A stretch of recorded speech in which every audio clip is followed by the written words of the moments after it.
Próximo artista da nossa lista é um italiano, nascido na região de Salerno e que estudou na Academia de Artes de Nápoles. Diferentemente dos outros artistas que eu mencionei, Antônio Ferrinho trouxe a qualidade das academias europeias para o nosso Brasil. E quando ele veio para cá, ele ficou apaixonado pelo litoral do Rio de Janeiro, e como ele era um pintor ligado ao mar, ele passou a fazer primeiro cenas do litoral, das baías que lembravam um pouco a Costa Amalfitana em que ele nasceu. Uma das pinturas que eu mais gosto, que eu conheci também numa exposição na Pinacoteca, chamado Recanto da Baía de Guanabara, apesar do nome, me parece mais com uma cena da própria Costa Amalfitana, da onde ele veio. E eu gosto tanto desse trabalho que eu já fiz uma cópia, até mesmo aqui no canal. Vocês podem pesquisar por Antônio Ferrinho, vocês vão ver a minha live que eu fiz copiando um dos trabalhos dele.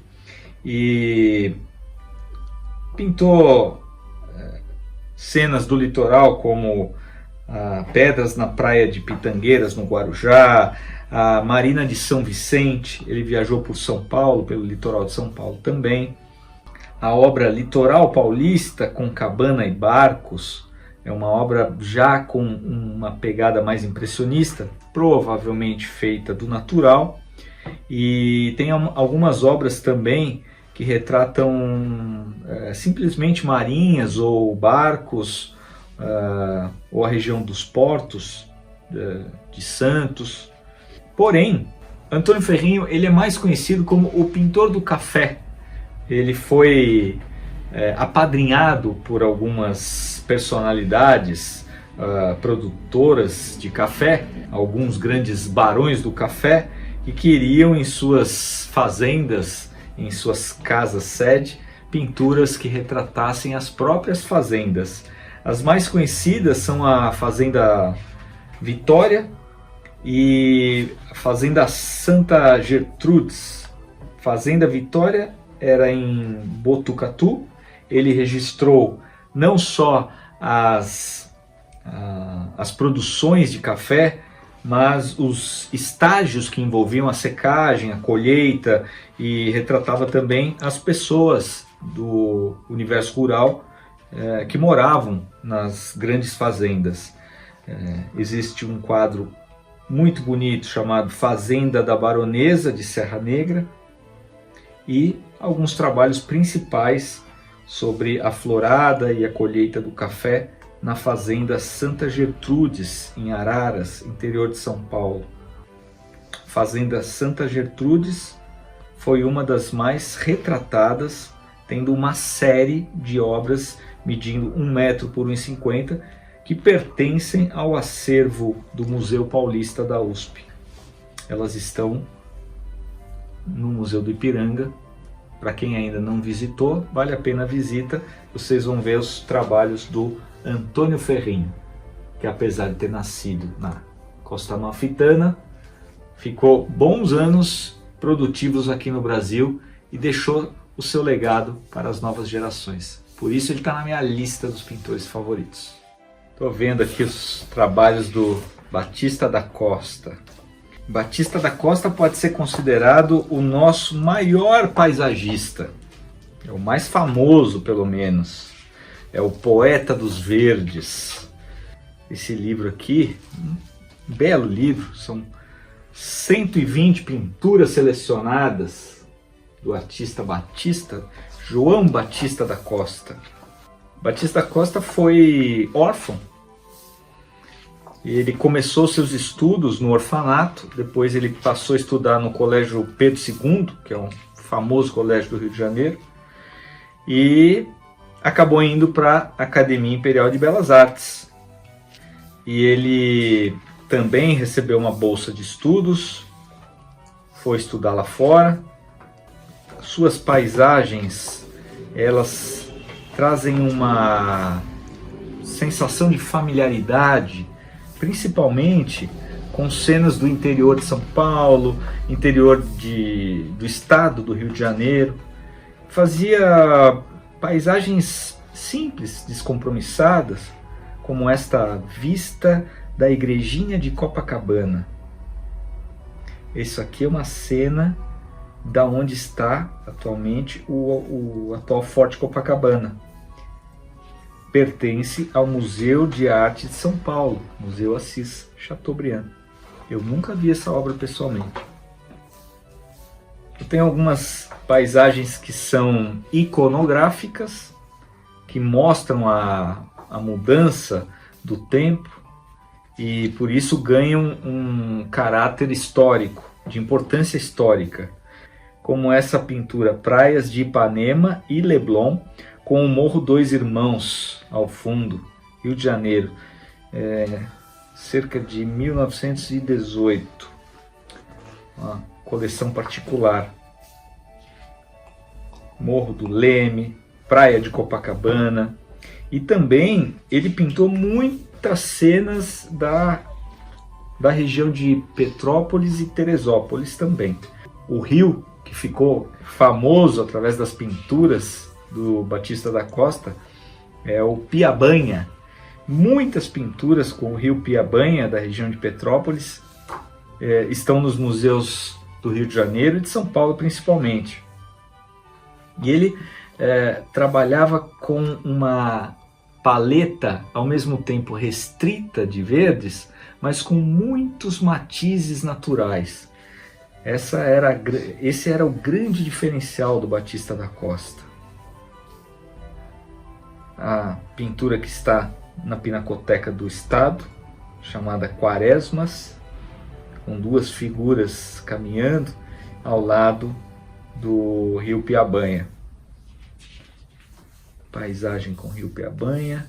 Uma das obras que eu mais gosto dele é Manhã de Sol em Petrópolis, pintada em cerca de 1914. Então ele pode ser considerado o pai da pintura de paisagem do início do século XX. Ele começou uma verdadeira escola paisagística, do qual, orgulhosamente, eu posso me considerar como membro, faço parte dessa escola paisagística e somos todos os pintores que gostam do tema da paisagem acabaram sendo influenciados por esse grande artista que representou como ninguém o tema da paisagem brasileira. Eu também fiz uma cópia de uma obra dele chamada Paisagem com Árvores em São Paulo, também está no canal, vocês podem ver essa obra sendo pintada ao vivo. Muitas obras aparecem de vez em quando em leilões e também fazem parte dos melhores acervos particulares e de museus, acervos públicos também. Então, Batista da Costa é mais um nome da minha lista de pintores favoritos. E uma curiosidade, o Batista da Costa foi diretor depois da academia, virou Escola Nacional de Belas Artes do Rio de Janeiro. Ele virou diretor dessa escola, foi diretor durante muitos anos e trabalhou nela até o final da vida. Então ele deixou um legado também relacionado com a vocação de professor. E isso foi muito importante para criar uma geração de novos paisagistas no Brasil. O próximo artista da lista é o Oswaldo Teixeira. Oswaldo Teixeira é um pintor carioca, foi aluno de Batista da Costa, então já vocês podem ver a vocação do Batista da Costa como professor. E Oswaldo Teixeira também foi professor da escola, já a Escola Nacional de Belas Artes do Rio de Janeiro. Pintava todos os temas. Eu, em conversa com meu professor, o Luiz Pinto, ele dizia: você gosta da pintura do Batista da Costa? Você gosta da pintura do Edgar Valter? Você precisa conhecer a pintura do Oswaldo Teixeira, que foi um grande mestre, um grande professor da Escola Nacional de Belas Artes. As características estradinhas da Floresta da Tijuca, a Estrada das Paineiras, que foram tão bem pintadas pelo também artista Edgar Valter, as vistas do alto dos morros do Rio de Janeiro também. Mas além disso, ele pintou cenas de gênero, retratos, figuras. Era considerado um grande professor. Ele foi o fundador do Museu Nacional de Belas Artes do Rio de Janeiro e foi diretor desse museu por anos. Então, a importância desses artistas extrapola a qualidade técnica, o trabalho que eles fizeram como pintores apenas. Ele ganhou praticamente todos os prêmios que poderiam ser ganhos nos salões de Belas Artes do Rio de Janeiro, foi presidente desse salão durante muitos anos, teve uma participação política e recebeu críticas importantíssimas de críticos de arte, pensadores da época. Monteiro Lobato falou sobre ele, com seu grande nacionalismo, dizia que os trabalhos do Oswaldo Teixeira eram de um colorismo inconfundível. Então, por isso, Oswaldo Teixeira, que foi aluno de Batista da Costa, é também um dos meus pintores favoritos. Outro pintor importante na minha carreira artística, porque eu conheci o trabalho dele na época que eu comecei a pintar e a mostrar meus trabalhos. Eu participava da feira de antiguidades do Shopping Iguatemi aqui de São Paulo e sempre tinha um trabalho dele que eu gostava. Eram principalmente as cenas italianas. Ele é um artista que nasceu na Itália também, nasceu em Florença e ficou conhecido principalmente como o pintor das cenas árabes da década de 70, 80 aqui em São Paulo. Não havia casa da alta sociedade que não tivesse um quadro dele. Dario Mecati dentro das coleções mais importantes de São Paulo. Dario Mecati, apesar de ter nascido na Itália, ele veio para o Brasil. Antes de vir para o Brasil, ele passou pelo Marrocos e fez muitos estudos ao ar livre. Por isso as cenas árabes dele eram incomparáveis. Vocês podem até ver trabalhos com essa temática, mas o grande artista foi Dario Mecati. Ele tinha os trabalhos das odaliscas que ficaram famosos por causa dessas luzes que ele colocava, principalmente essa luz de 45 graus, e depois ele foi para um período um pouco mais modernista, influenciado pelos artistas modernos, influenciado principalmente pelo Portinari, mas o que fica da obra de Dario Mecati são realmente as cenas do litoral de Nápoles, algumas cenas do interior, ali da região da Toscana também, são muito conhecidas, e os camelos e cenas árabes. Ele foi professor de um grupo chamado Grupo dos Sete, que ficou muito conhecido aqui em São Paulo, de artistas que foram influenciados por ele. E apesar de eu não ter nenhum livro dele ainda, eu considero um artista importantíssimo na minha formação artística. Eu fui muito influenciado, principalmente pelas pinceladas soltas, um certo ar impressionista dos trabalhos. Por isso Dario Mecati também está nessa lista dos pintores favoritos. Esse próximo nome eu procurei bastante, até nesse dicionário crítico da pintura no Brasil. Achei que eu ia encontrar o nome dele, não encontrei. Então é um artista que eu acho que pouca gente conhece. O nome dele é Rodolfo Weigl, ou Rudolf Weigl. Ele é um artista nascido na Áustria, provavelmente em 1907, e provavelmente morreu em 1987. Viveu praticamente a vida inteira aqui no Brasil e pintou os mais belos casarios que eu já vi. A temática principal da arte de Weigl eram os casarios da região das cidades históricas de Minas Gerais e cenas de Olinda, do litoral do Nordeste.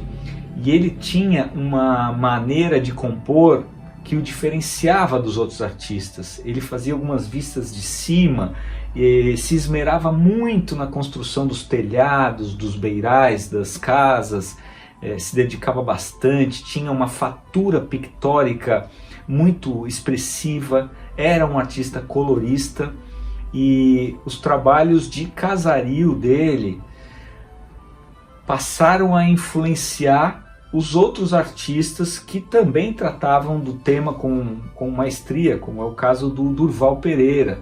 Foi muito influenciado pelos trabalhos do Rodolfo Weigl. Por isso vai uma menção a ele. Como a gente tem poucas informações sobre esse artista, quem quiser compartilhar, quem quiser agregar alguma coisa ao vídeo, pode deixar algum comentário e passando essas informações para a gente. Porque às vezes a gente consegue fazer boas descobertas compartilhando e contribuindo para o canal. Então, mais um artista da lista, Rodolfo Weigl. Próximo artista da nossa lista é o Juarez Machado. Ouso dizer que Juarez é o artista vivo mais importante do Brasil hoje em dia, ou estaria entre um deles. Talvez ele não apareça na grande mídia, porque o Juarez ele é um artista mais voltado para o desenho, para a figuração, mas ele é de certa forma uma personalidade do mundo das artes. Eu conheci o trabalho dele há muitos anos na exposição da Hebraica. Eu fiquei espantado, principalmente com a série que ele tem dos ateliês. O Juarez Machado, apesar dele ter nascido em Joinville, ele teve ateliê pelo mundo todo. Ele fez tudo que todo pintor gostaria de fazer. Viajou, expôs, teve ateliê fora, teve uma vida de sucesso, suas obras valem muito dinheiro e isso tudo com um bom desenho e uma boa pintura. Eu acho que ele não pode ser considerado um pintor acadêmico, um pintor clássico, não. Mas ele teve uma formação, ele era mímico, ele aparecia na TV, conheci ele, eu não sabia que ele era artista na época, mas eu conhecia ele nas aberturas do Fantástico, nos esquetes que aparecia no Fantástico na época. Ele era o mímico que fazia esses esquetes. Isso para a velha geração vai lembrar dele.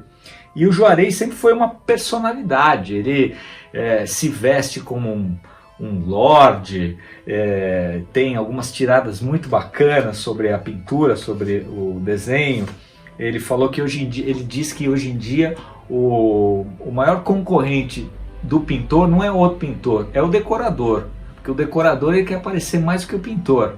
Polêmica essa afirmação, né? Foi ele que disse. Eu sou um fã de carteirinha desse cara, adoro os trabalhos, adoro essa série dos ateliês. Então tem um ateliê em Nice, tem ateliê em Paris, ele teve ateliê em Copacabana, no Mediterrâneo, ele teve vários ateliês em Paris e todos eles são retratados principalmente usando essa perspectiva noir, intimista, sempre colocando uma modelo feminina descansando da sua pose e nos convidando a entrar nos seus ateliês, e algo que para quem é pintor, para quem é artista, a gente tem sempre a curiosidade de saber como são os ateliês dos colegas. E os ateliês do Juarez são por si só obras de arte, que ele representou muito bem nesse livro, Juarez Machado, Ateliê de Artista. Mas ele tem outras séries muito importantes. Tem uma série que trata só sobre o tema do Carnaval de Veneza, sobre Veneza, e ele sempre tem as figuras femininas como centro das atenções. E outro diferencial é a postura, como ele trabalha as mãos dos personagens e das modelos que posavam para ele. Então, esse também é um livro que eu tenho, que é uma série especial sobre Veneza. E tem uma outra série que é maravilhosa, que é sobre a ilha de Santa Catarina. Ele usa como referência algumas algumas poesias e textos literários, e fala sobre as bruxas, e ele é muito original quanto a isso. Agora, o mais importante para mim é a qualidade do seu desenho. Ele tem uma mistura entre um desenho acadêmico e um desenho influenciado pelos grandes ilustradores americanos, da época de ouro da ilustração americana, e também pela formação dele como um artista de palco, um artista que usa o corpo como manifestação. Então, os trabalhos sempre com muito movimento, muita perspectiva, as composições inusitadas, e então por isso que eu acho que o Juarez tem que entrar nessa lista dos meus pintores favoritos. Eu estou aqui em mãos com um livro que é considerado uma relíquia para os pintores, quase como o santo graal dos pintores de paisagem. É o livro do Edgar Walter. Edgar Walter foi considerado o grande artista paisagista brasileiro, que tratou a atmosfera e a luz como personagens das suas composições. Ele sempre pintava do natural, pintava ao amanhecer, para que as brumas fizessem parte das paisagens. O Edgar Walter, ele era filho de ingleses, mas nasceu em Nova Lima, em Minas Gerais, e foi aluno do Oswaldo Teixeira. Ele dizia que o Oswaldo era o grande pintor do nosso tempo, o tempo deles, e que era o grande formador de novas gerações de pintores paisagistas. Não há quem fale do tema da paisagem sem falar em Oswaldo Teixeira, e também, por consequência, de Edgar Walter. Edgar Walter costumava pintar do natural e levava para o campo seus seguidores, os seus alunos e alunas, e pintava rápido. Foi para o Rio de Janeiro, estudou com Oswaldo Teixeira e depois ganhou o mundo, viajou bastante.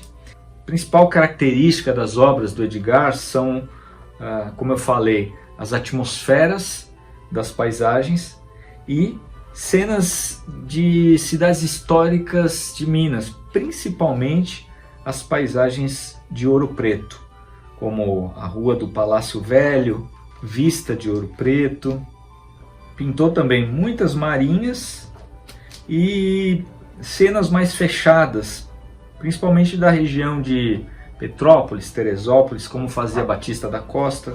Pintou muito as estradinhas da Floresta da Tijuca, o famoso Beco do Carrapato, em Minas. Tem uma pintura dele aqui linda, que é a Escadinha de São Francisco. A maioria das pinturas são de Ouro Preto ou paisagens do interior do Rio de Janeiro. Não sei se ele esteve em São Paulo, mas a Sociarte fez uma exposição retrospectiva, parece que em 1990, com algumas obras dele. E foi na época que eles editaram esse livro aqui. Já está na hora de uma reedição. Os pintores que gostam da paisagem estão atrás desse livro como loucos. Então fica aqui a minha menção àquele que foi discípulo de Batista da Costa, de Oswaldo Teixeira, e também foi professor das novas gerações. Muitos artistas mineiros, principalmente, tiveram em Edgar Walter o seu grande mestre. Eu também fui muito influenciado pelo trabalho dele. Por isso, o Edgar também está na lista dos meus pintores favoritos. Chegando mais para o final da lista, quase terminando a lista dos pintores favoritos, eu tenho que citar um artista chamado J.B. Campos, ou João Bosco Campos. J.B. Campos foi talvez o artista que tenha me influenciado na escolha que eu tive da pintura como profissão.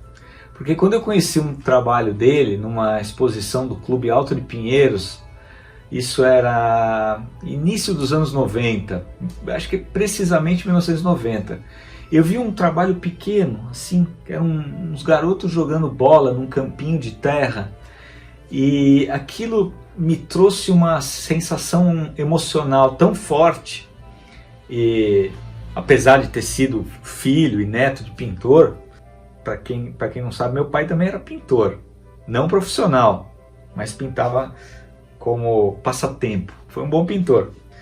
E o João Bosco, ele tinha uma pintura muito realista. Ele tratava da paisagem, mas ao mesmo tempo colocava figuras humanas. Tem uma história interessante que ele saía para fotografar, ia de Kombi, chamava alguns amigos ou gente conhecida, ou até mesmo pelo caminho, ele via uma molecada brincando e perguntava se eles queriam fazer um teatro lá, fingir que estava jogando bola, ou pegando uma banana com um sarrafo, coisas do dia a dia, né? Brincadeiras infantis, e ele levava camisas coloridas e pedia para essas pessoas que iam posar para ele vestirem as camisas para organizar a composição, para ficar mais harmoniosa a composição. E outra coisa que ele fazia, ele não tirava foto para referência.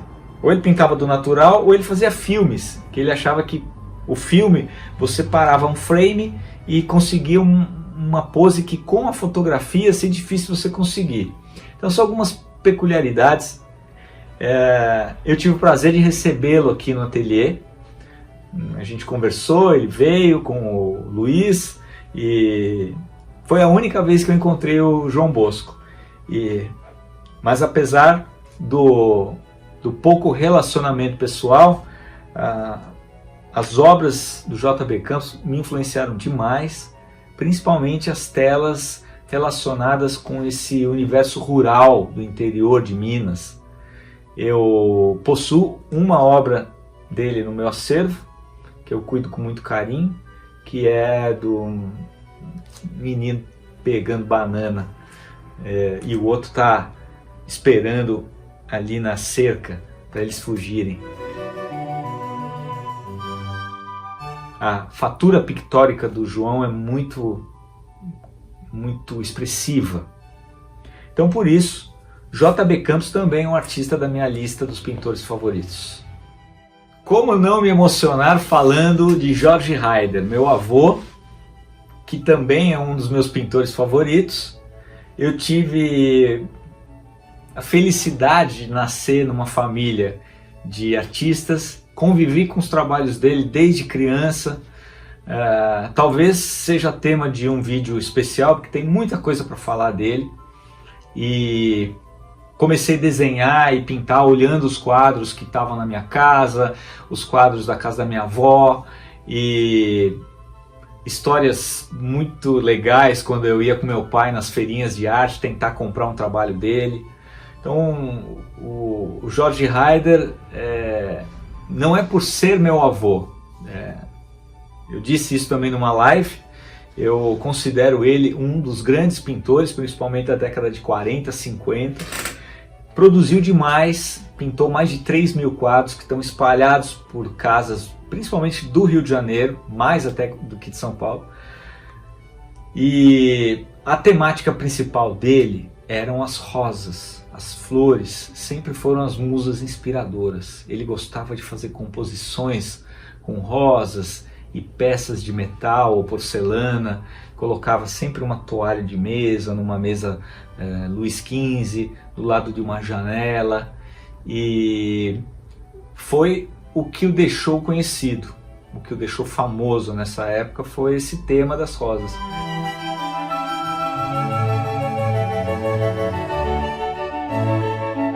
Porém, eu particularmente gosto demais das paisagens. Tem muita paisagem de cena do sul, pintou muito cena com araucárias e até com cavalos, gaúchos. Viajava bastante para fotografar, pintou muitas cenas também no Rio de Janeiro, e as marinhas. Tem grandes marinhas. Aqui no acervo da família nós temos algumas telas. E ele foi um pintor eclético. Pintou todos os temas, pintava retratos também, figuras. E então por isso eu coloco ele na lista dos pintores.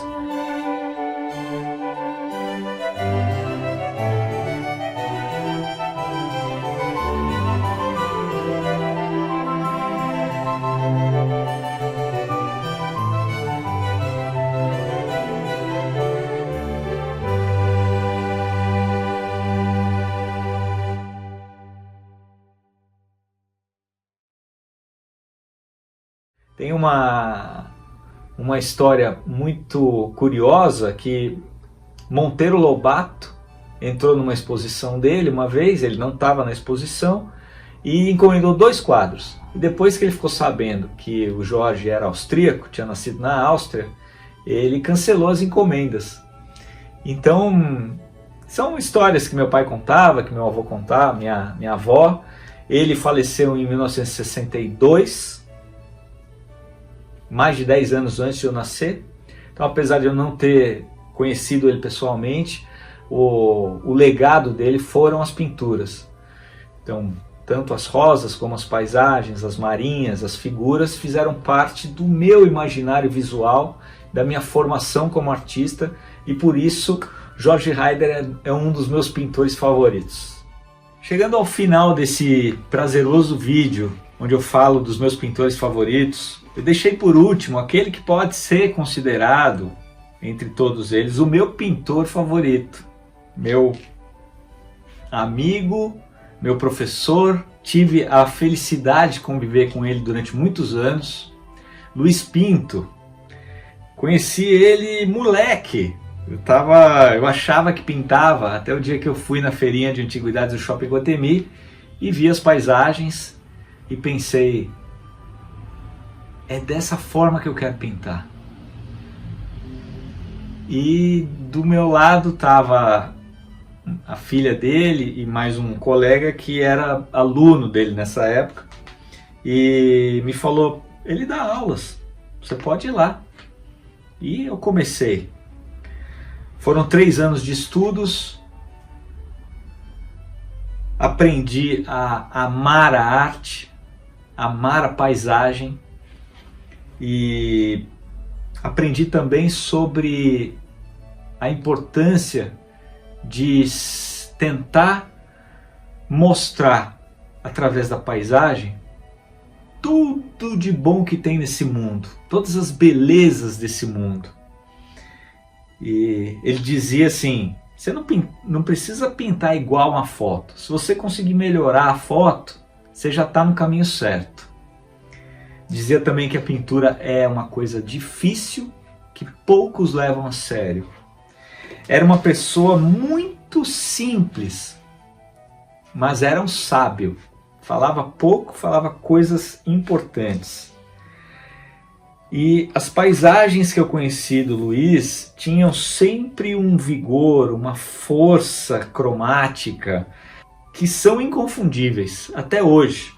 As coisas que a gente tem acesso na internet, uma pena que a gente não tenha livros editados especialmente sobre esse artista até hoje.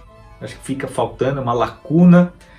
Esse é um recado que eu deixo para os escritores, para os editores aí. Uma lacuna que se tem, que a gente não tem um livro sobre Luiz Pinto. E as paisagens dele, vou deixar para vocês verem algumas.